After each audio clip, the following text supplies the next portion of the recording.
Welcome to today's webinar provided by the Environmental Chemistry Division of the American Chemical Society. I'm Virender Sharma, a professor at School of Public Health at the Texas A&M University, and I'm also a director of the Program of Environment and Sustainability at the School of Public Health. Before I introduce our presenter, Dr. Slawo Lomnicki, I would like to make sure you please type your question in the question box for the Q&A session of the presentation. And let me introduce Dr. Lomnicki. He is an environmental chemist at the Louisiana State University, LSU.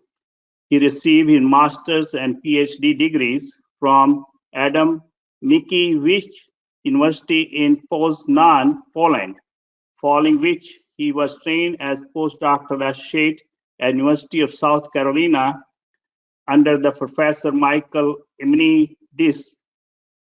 And then later he joined the Dellinger Group at Louisiana State University, LSU, where he became a research professor at the Department of Chemistry. He later moved to the Department of Environmental Sciences at LSU.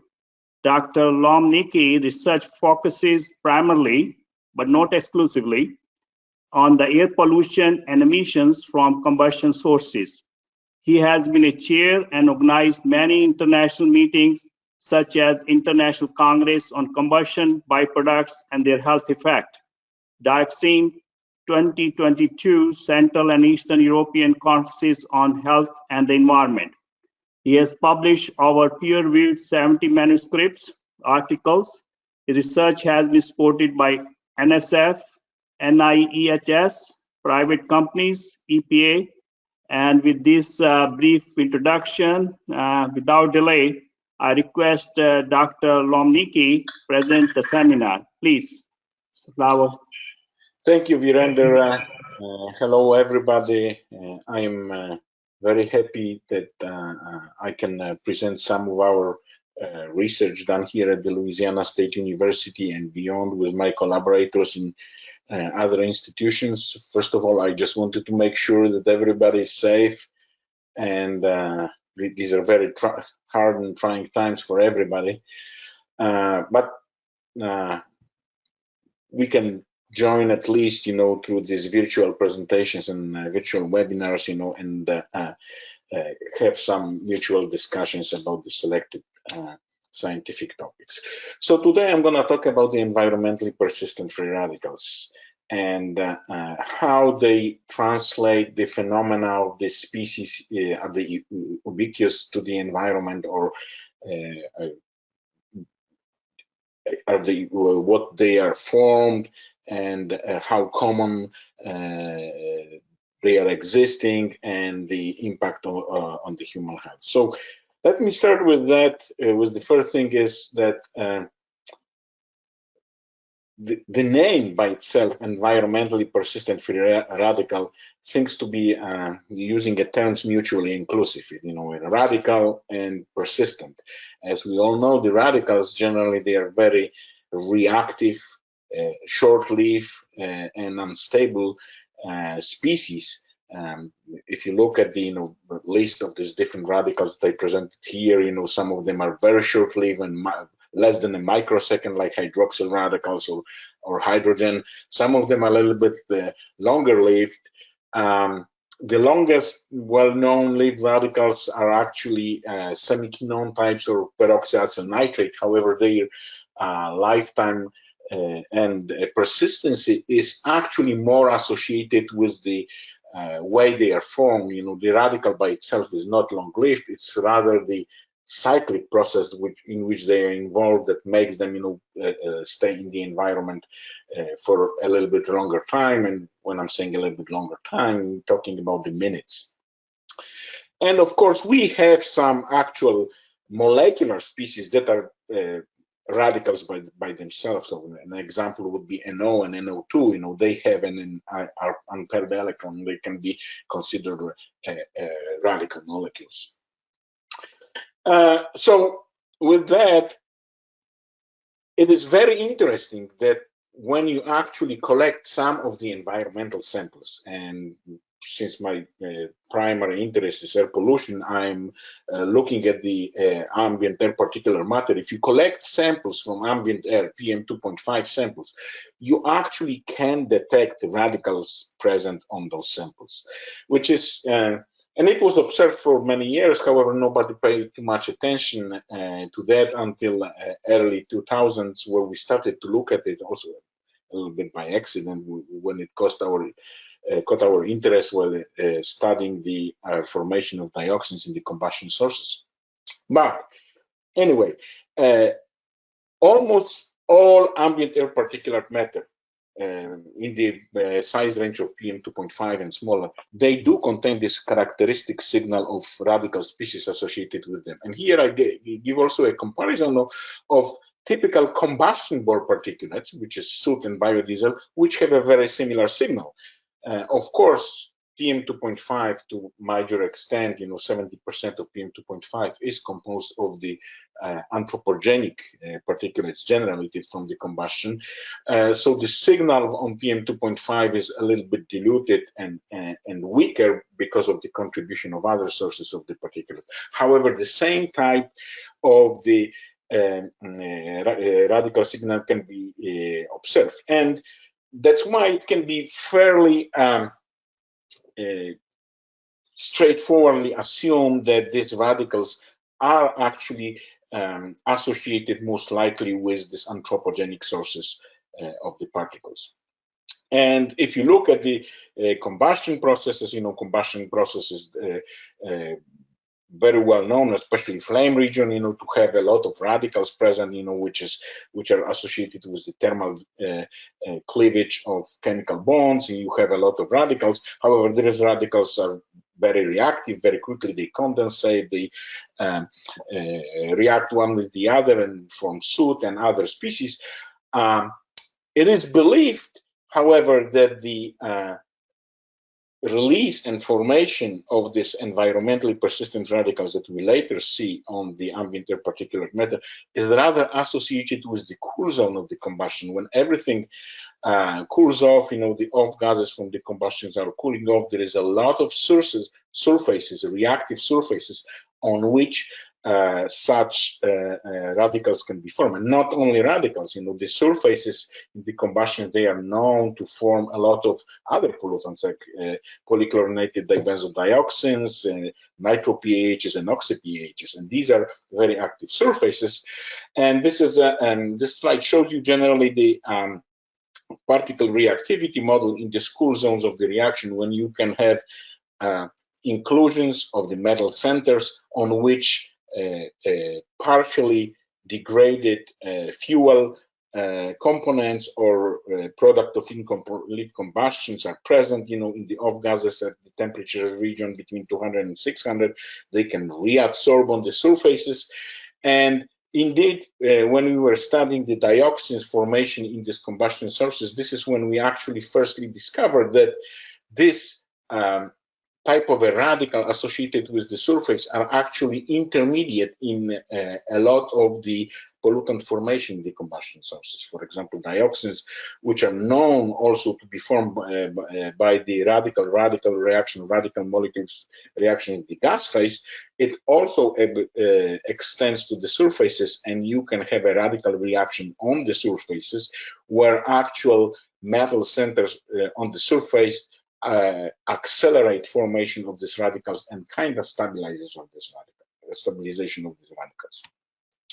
So we have developed a general model, while doing the studies, and we have found out that indeed it is a metal center, and association of a chemical with the metal center results in the first adsorption and probably subsequent or even immediate transfer of the electron from the adsorbed organic molecule to the metal center, which is resulting in the formation of this momentous radical. And what's very interesting about these radicals, because of the association with the surface, stabilization by the metal center, these radicals can actually persist for a very, very long time. And we have looked at the persistency order, and we have found, that the more oxygen is contained in the molecule, it becomes less stable. The more from the studied order we have observed is phenoxyl radical are most stable. The semiquinone radicals are a little bit less stable. Cyclopentadiene radicals are least stable of them all. Now, what's very important to remember about that is also that these radicals associated with the surfaces, they cannot be considered as a separate entity as other radicals that are either present in the solution or in the air. They are inherently associated with the surface, and only this way you can consider it persistent free radicals when it's associated with the surface. Once you have a dissociation of this radical from the surface, disattachment, they will probably very quickly recombine, react with something, and they will not be a persistent free radical. So it's only association with the surface in combination of this metal center with the adsorbonate organic molecule with the electron transfer process occurring in this reaction, only then we can consider it as an environmentally persistent free radical, which is a separate entity. So this is very important to remember. It's not just the organic molecule, it's not just the particle, it's the association of the metal center with this molecule which gives the specific radical. And of course, depending on what kind of a radical is being formed, it will be characterized by a G-value. G-value is a characteristic feature of the electron paramagnetic spectrum, which tells us at which frequencies you have a transition of an electron from one state to the other. But based on this G-value, you can actually try to identify which type of a radical is present on the surfaces, or what type of a radical is the EPFR.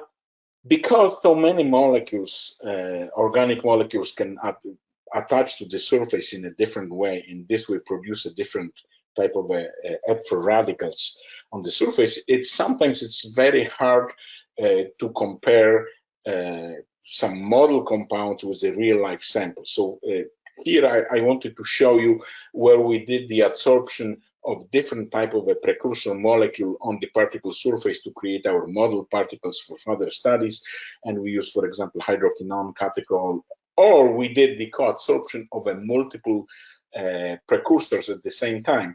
And we tried to compare it to a typical environmental samples that contain this environmentally persistent free radical and see how the spectrum is comparing. And what we have found out that this is a particularly, we're looking here at the PM2.5 collected in Atlanta, that they are most likely and they are most similar to the species that have a co-adsorption of different precursors, which means the environmental sample is much more complex than a simple model compound, because it contains variety of different EPFRs on its surface, and that would of course complicates the all the laboratory studies.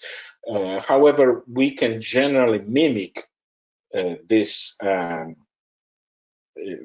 environmental samples by co-adsorption or introduction more characteristic precursors to the sample during the studies. So what about the lifetime of such environmentally persistent free radicals? So I started with telling you that, generally radicals are very active and reactive species. They don't survive in the air for a very long time. However, this is one of the characteristics of environmentally persistent free radicals. They can stay in the environment for a very, very long time. So here I present you some of the more characteristic profiles of the EPFRs on the ambient PM2.5. And you can see, depending on what kind of a samples you have, some of them can have a faster decaying time, some of them can have a longer decaying time, with the caveat that this decay time of those radicals is very, very long. Here you can see the half-life of the blue curve of the radicals is about 50 hours. And interestingly, when we're looking at this blue curve, you can also see two different decay regimes, which is indicative of two different types of radicals being present, which can be distinguished by different their characteristic different lifetimes. Now, you need to remember that what I'm saying, the lifetime is only around 50 hours. Lifetime is defined as 1/E ratio decrease in the concentration. So which means, and what you can see here on the insert graph, that even after 50 days of this radical, you can still observe some of those radicals present after you pull out the sample from the environment. And quite often, you know, especially when you see this different kinetic decay, you're going to observe some changes in G value, which is also indicative of a different decay time of different radicals. So what is this decay dependent on?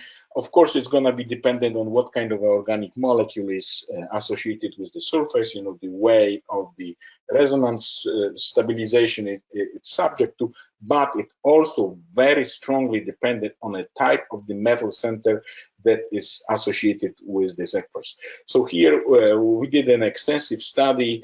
We were looking at the different transition metal, not only transition metal, also the regular metals, and we have observed a very, very strong correlation between the standard reduction potential of the metal and the lifetime of these radicals. We also did see some outliers. So, for example, you can see here zinc that it's not following this correlation very closely. It's actually much higher lifetime, but we believe that this is indicative of a little bit different mechanism. To remember that zinc is not a typical redox metal, so its behavior is a little bit different than the other metals. We actually believe that the electron transfer is going the other direction, which is not from the organic molecule to the metal, but rather from the metal to the organic molecule, and the mechanism of stabilization is a little bit different.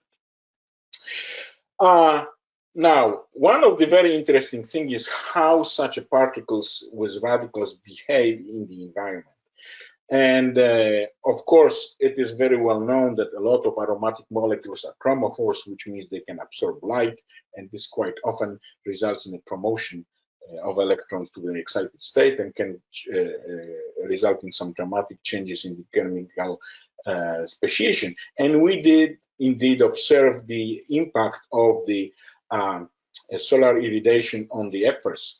And essentially, solar radiation, the simulated solar radiation, promotes the formation of more EPFRs in the environment.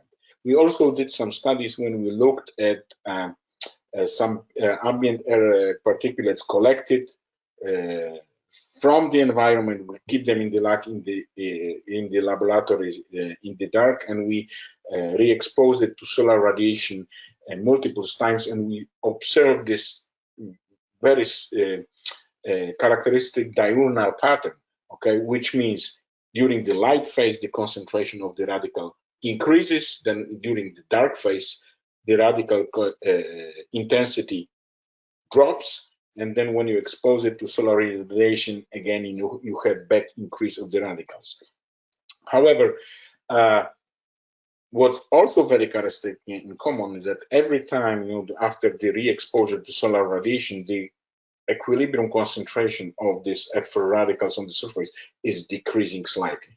So it is changing constantly and eventually will decay. When these studies, have a quite significant implication in the sense of the sampling of ambient air particulates when you want to look at the EPFRs.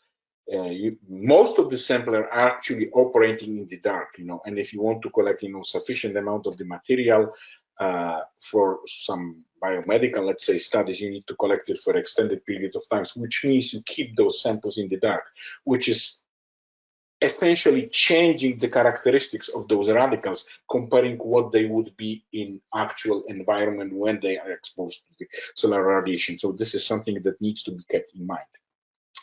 So we did also the studies, and it is very interesting. So we all know that the combustion process is a very complicated process, and there is a lot of different products of incomplete combustion being produced during the flame reactions.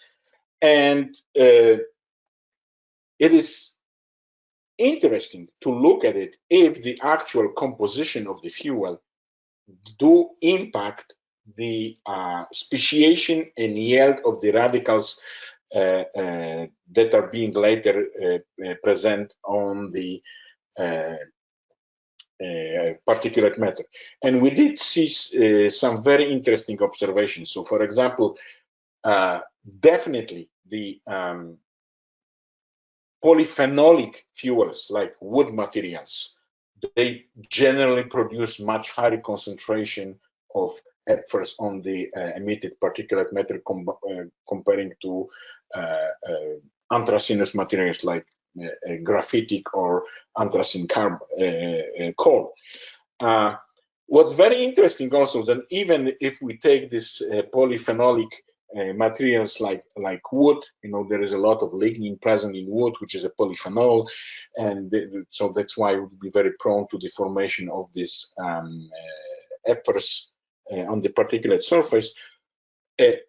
Quite often, if the wood is contaminated with some additional material, for example, when a lot of wood is being treated with pentachlorophenol or some other fungicides, and this treatment of wood also impacts the composition later of the EPFRs.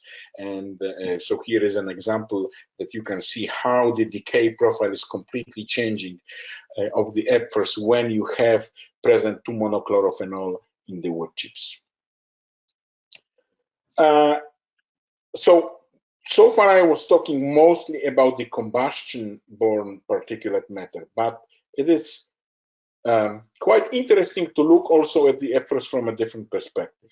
Okay, we understand, high temperature or elevated temperature, they create very favorable conditions for the EPFR formation. But is it possible that EPFRs also create by itself in the natural environment? So the first thing we wanted to look is at oil spill residue. Okay, when we have an oil spill, and unfortunately we had a very good opportunity in Louisiana to study the oil spills during the BP oil spill. And during the oil spill, once oil is spilled to the marine environment, the lighter fractions of the oil evaporate very quickly. A little bit heavier fractions, they stay on the surface. They are subject to a lot of photo-oxidation reactions, and this yields the formation of much smaller molecules like cresols, methyl cresol, hydroxylated benzenes, or hydroxylated phenanthines. All of those type of byproducts of the photodegradation of heavy oil molecules looks like a perfect precursors for the formation of the EPFRs. So you need to also remember that crude oil also contains typically relatively high content of trace metals, or including transition metals, especially iron and molybdenum, manganese, which can be catalytic materials for the formation of EPFRs. And once you form these tiny particulates of oil residue, you can have some environmental reactions. So we did collected some tar balls on the beaches of Louisiana and tried to look at the radical signal and radical imprint on the samples. And despite the fact that we collected tar balls about 60 days and then later 90 days after the oil spill, a very characteristic radical signal could be detected on these tar balls. And you need to remember that oil by itself does contain some radical species associated with polyaromatic distribution of electrons. But this is the signal that we observed is completely different with different characteristics, and it was very different from the indigenous signals associated with the crude oil.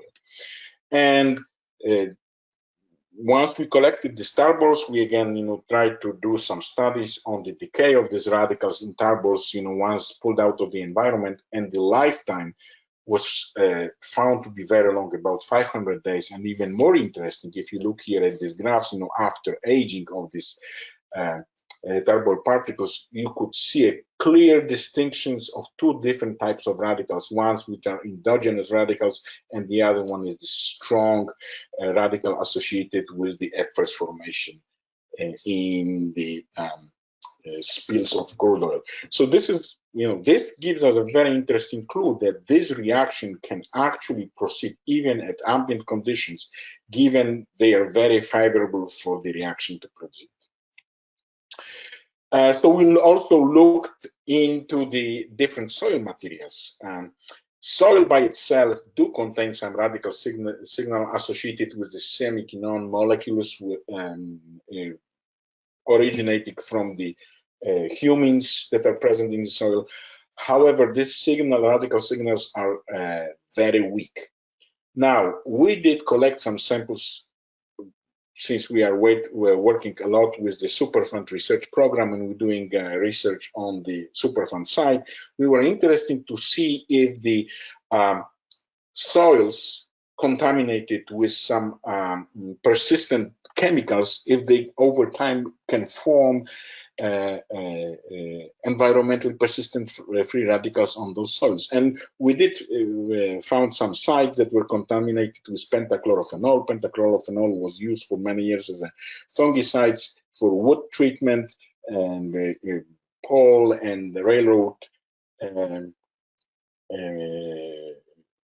wood bars were actually treated with pentachlorophenol, and there is a lot of sites contaminated with pentachlorophenol. So we did collected the samples from those sites, and we analyzed it separately for the content of the pentachlorophenol in the samples, and then separately for the radicals. And what we have found is that there is a very strong correlation between the content of the pentachlorophenol in the soil and the concentration of EPFRs radicals, with a different characteristic, not the same signal as the one observed from endogenous soils. So definitely, again, we see some probably equilibrium-driven kinetical processes that may occur for over a long period of time that's producing this environmentally persistent free radicals in soils. We also look at some soils contaminated with polyaromatic hydrocarbons. These are marked here in yellow. These were sediments from Washington, and we did see a little bit different correlations than with pentachlorophenol. It was more linear, and we looked here between the correlation between the total carbon and the soil and sediment material, and we did see a similar effect, which means the increased contamination is increasing formation of environmentally persistent free radicals in these samples. So now the question becomes, why is this formation of environmentally persistent free radicals may be important? So what's the importance of these radicals to the environment and maybe potentially to the human life? So we think that, and we were able to show in the lab, which I'm going to talk in just a second, that the key feature of this environmentally persistent free radicals is that they undergo a redox cycle. And within this redox cycle, they start to generate as an output hydroxyl radicals. So here you can see this is the output, from the cycle is generation of hydroxyl radicals, while the EPFRs by themselves being regenerated. And this cycle, contains, typical steps for such a process, which is first and the most important, we believe, is the activation. So as long as the EPFRs is not activated, it's going to become relatively inactive and persistent for the long time. However, once you have the activation step, that it enters the cycle, you're going to have an ROS formation, reactive oxygen species such as hydroxyl radicals or superoxide molecules. you're gonna have a regeneration of the original molecule, and then it's gonna have a propagation of the cycle, which is gonna cycle until the cycle completely degrades and the radical is scavenged at some point.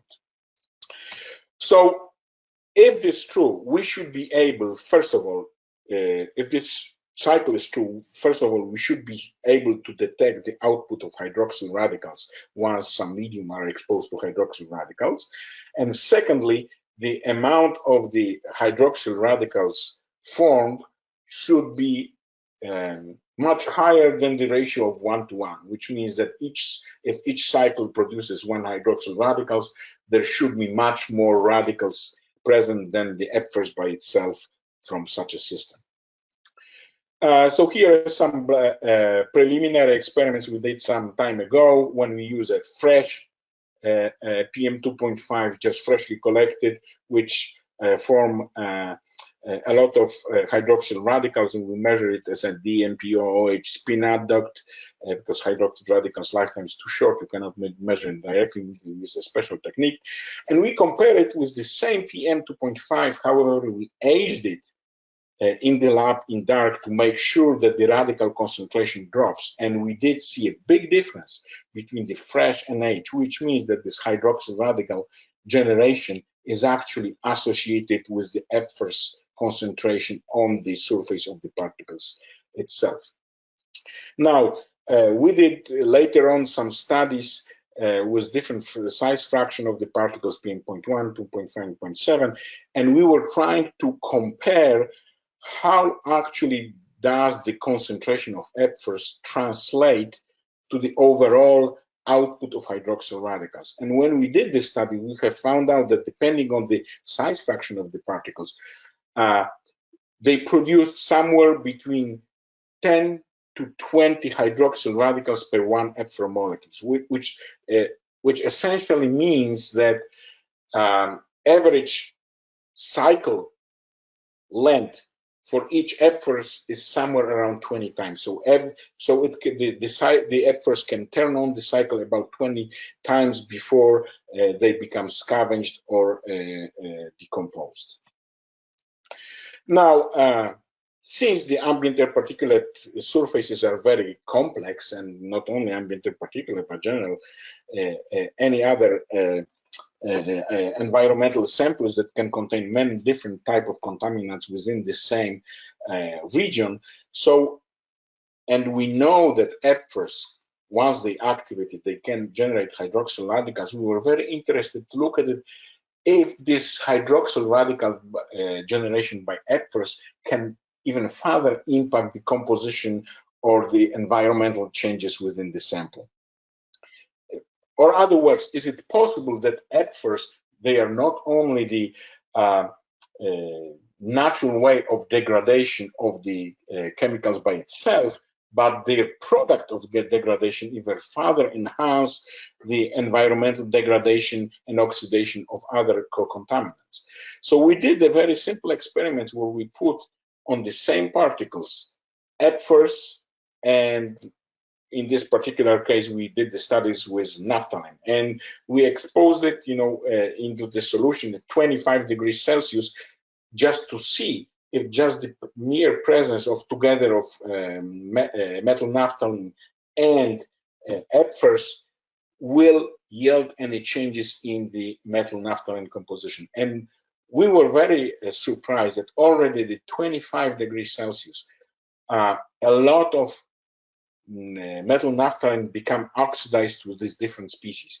And what's even more important, since metal naphthalene originally was associated with the particles, we observed this transfer of metal naphthalene, which is not very well soluble in water, but upon the oxidation on the particle surface, it become transported into the supernatant, which means it came into the solution, which can have a potential very significant implication to the human health. If you think about it, if you breathe ambient air particulate matter that contains EPFRs, it also contains a lot of PAHs. Once you have it, deposited in your lungs, and the EPFRs start cycling, generating hydroxyl radicals, they will suddenly oxidize a lot of the PAHs present, and the oxidized pHs are much more movable and transportable into the biological media, and they are much more toxic than the regular pHs.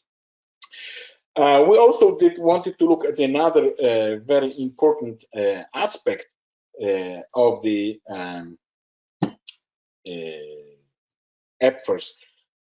Since they can be formed in very mild conditions, and they are typically present in the tobacco smoke, it was very interesting for us to look if such EPFRs can also be formed in electronic cigarettes, where there is no combustion process. The conditions are very mild. The only difference comparing to other environmental samples, the residence time in this specific medium is very short, right? It's not years or days, it's just few minutes. And first of all, we needed to look at some characteristic and differences. What are the major differences between electronic cigarettes and the tobacco smoke? And this is very important, that typically tobacco smoke delivers much higher, about 10 times higher concentration or amount of nicotine per one single puff than electronic cigarettes. Because the electronic cigarettes were designed the way for the people to slowly get off the smoking habit, smoke less. However, what is actually observed is what's called the compensation effect, that people who are smokers, when they switch to electronic cigarettes, instead of getting rid of the addiction to the nicotine, they are compensated and smoke much more of the electronic cigarettes just to get the same content of nicotine into their body.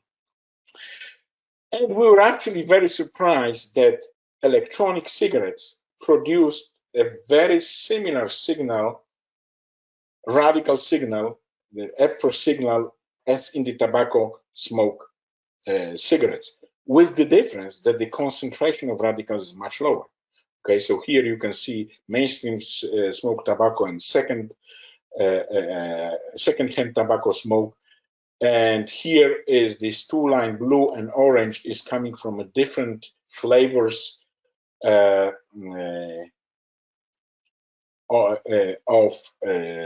electronic cigarettes. And you can see that the signal is not as intensive. The concentration of radicals here, you can see in picomoles per gram of the TPM, tobacco smoke produces about an order of magnitude higher concentration of radicals. However, these radicals are still present there. Now, you need to remember one more thing, that the concentration per the weight of smoke is much higher for tobacco smoke. However, due to the compensation effects of the smokers, who use electronic cigarettes, they expose themselves to much higher concentration of this type of a smoke.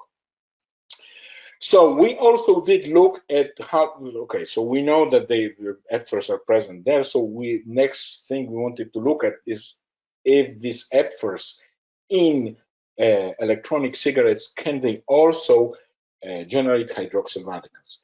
And indeed, what we've seen is that the amount of the hydroxyl radicals generated from electronic cigarettes are actually not that much different from the amount of the radicals generated by the regular tobacco smoke. Which means, as a consequence, that though the number of those radicals is about 10 times smaller, their efficiency in the hydroxyl radical generation is much higher, which means probably that either their cycle is longer or that there is more EPFR type radicals present in the electronic cigarette smoke that's capable of generating hydroxyl radicals. So this was a very surprising result. And, considering the fact that recently there is a lot of interest in the electronic cigarettes health human impacts, this puts a new interesting spin on that data. What we have also found that when we're talking about the electronic cigarettes, most of the radicals are actually associated with the flavoring. Okay, flavoring that is being added to the electronic cigarettes are actually the precursor for EPFRs formation. And we did see that, for example, vanillin produced the highest concentration of EPFRs. Menthol, although menthol by itself is not aromatic molecule, we found out that upon the transformation in the e-cigarettes, a lot of menthol is converted to thymol. This is a thymol molecule, and thymol produces the EPFR very easily. Interesting fact is that, for example, cinnamon flavor did not produce any EPFRs in electronic cigarettes. So this is very interesting. We also look at the possibility how we can assess the epidemiology of the exposure to EPFRs. And I just wanted to mention it briefly here that if you collect environmental ambient air samples, in many different sites, so these were studies done in the Memphis area where we collected using a phytosampling method, particulate matter in 120 different site locations, and then just looking at the EPFR concentration and their G-value characteristic, we looked specifically if we have more oxygen-centered radicals, we were able to create epidemiology map of the exposure to EPFRs, and this EPFR concentration is non-uniform in all the ambient air particulate matter. So the consequence of that is that if you think about it, if you have a sampler set up in one place in the city and trying based on that, develop, what's the exposure of humans to the EPFRs, it's not very valuable because this EPFR concentration would be higher at locations that you have more of the anthropogenic sources, and more formation of very specific radicals. And based on modeling and the studies, we were able to identify, for example, hotspots for EPFR exposure for humans, in the Memphis area. And this one was particularly associated with heavy industrial and transportation hubs in the Memphis area. Now, so if we want to translate the studies that we found into the impact on human health, the first thing we need to understand is if EPFRs are able to survive in the biological media. Let's think about first ambient air particulate matter. And once you inhale ambient air particulate matter, you're going to deposit in lungs. And deposition in lungs, the lung fluid, they contain a lot of antioxidants and which can destroy the radicals. So we did this study and look at the persistency of EPFRs in biological media, and we did see that they're persistent, their lifetime or half-life is sufficient enough. It's somewhere between the 1 to 4 hours in for monohydroxy species, for dihydroxy species, which are much more active and become cycling much faster. It's around half an hour average lifetime. It applies both to serum and bronchoalveolar fluid, which this time is enough to produce sufficient damage to the biological medium. And I just wanted briefly to show some studies that were done by my colleagues that are collaborating with me, particularly now when we are all talking about the viruses and COVID-19. So we've done these studies at LSU. Dr. Cormier was leading those studies that she looked at the impact of EPFRs exposure on the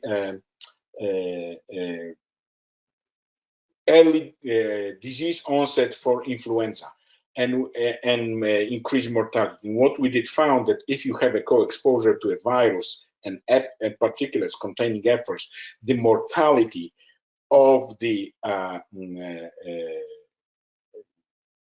disease is significantly increased, or you can say also the other way, the survivability rate of influenza decreases enormously when you have co-exposure to this environmentally persistent free radicals, like, for example, with the ambient air pollution or particulate matter. In general, these studies also, studies of my colleague also shown that for the respiratory system exposure to the EPFRs, it impacts heavily the airways, the increase of the smooth muscles in the growth of the smooth muscle in the lungs is due to the lower performance of the lungs. You need to compensate the work that lungs needs to do, which is you need more muscle. There is alveolar occlusions and development of lesion and epithelium leakage. We also did see the impact of EPFRs on the P450 metabolic activity. P450 is one of the most important enzymes for the xenobiotic degradation, and the activity of P450 was actually inhibited by the presence of EPFRs.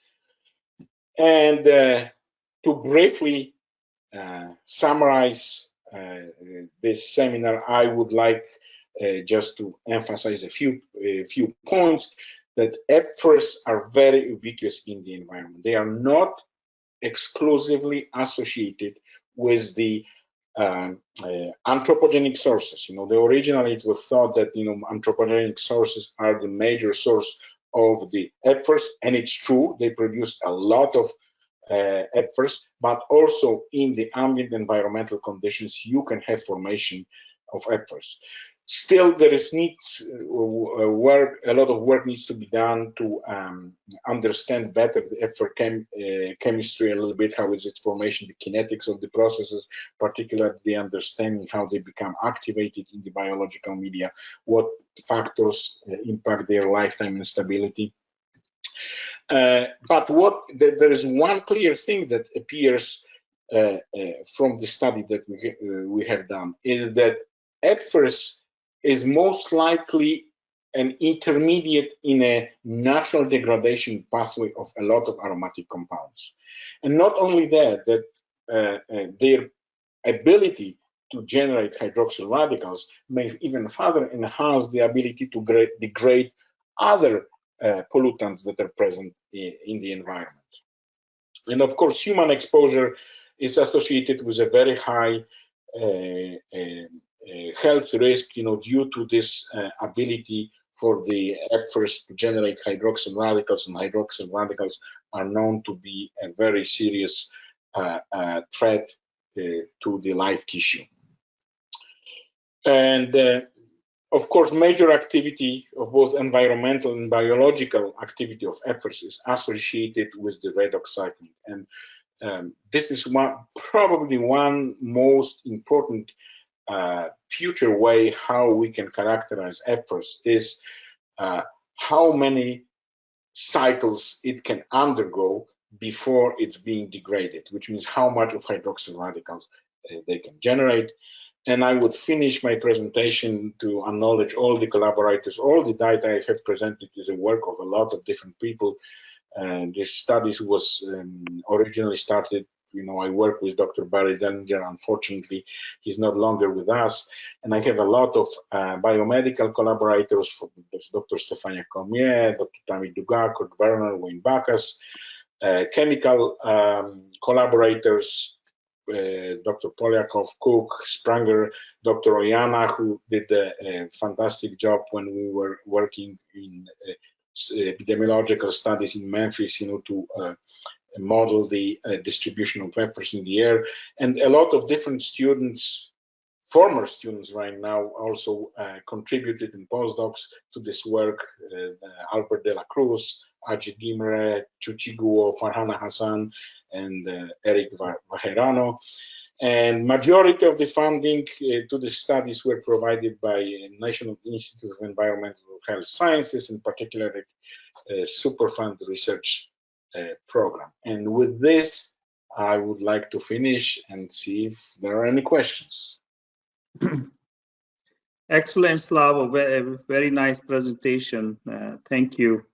There are a couple of questions that are coming along, and this technique that you use is EPR to analyze these radicals. So is there any challenge that to observe this radical or analyze this radical even in samples preparation of these ones? So unfortunately, there is a lot of challenges. The overall shortcoming of studying the EPFRs is that direct observation of radicals is only possible by only one mean, which is the electron paramagnetic spectroscopy. So this is by itself is very hard because you don't have other confirmation method, direct confirmation methods. Unfortunately, also EPR is not a super sensitive technique, so you need your sample size need to be sufficient to detect the radicals, and the presence of paramagnetic metals also hamper the detection of radicals, because if you have a lot of paramagnetic metals present in your samples, they will create a disturbance in the magnetic field and you actually cannot even tune your instrument. The same applies to the presence of any polar solvents like water. Okay, if you have a lot of water on your surface, you will not be able to tune your instrument and detect your radicals. And along the same line, there's one specific questions about sampling of PCP in soil samples. Is there any particular things about this sample preparation for it? So I will have to go back into do my notes, but for this pentachlorophenol studies in the soils, we actually did not follow exactly the recommended EPA methods for the PCP analysis and detection. We have developed our own, a little bit more sensitive method that included the derivatizing agents once the extraction is done.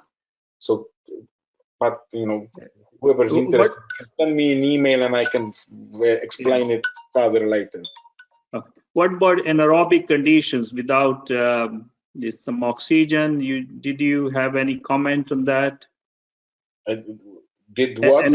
Anaerobic condition, anoxic conditions, when there is no oxygen. So how that is going to affect this formation of these radicals? This is a very interesting question. When you're saying, I always struggle a little bit, you know, with the way the people are defining the anaerobic conditions, because they usually refer only to the oxygen present as the molecular oxygen. But you need to remember that there is a lot of other forms of oxygen that is available in the environment. However, I would say it's rather proper use of reducing or oxidizing conditions instead of aerobic or anaerobic condition.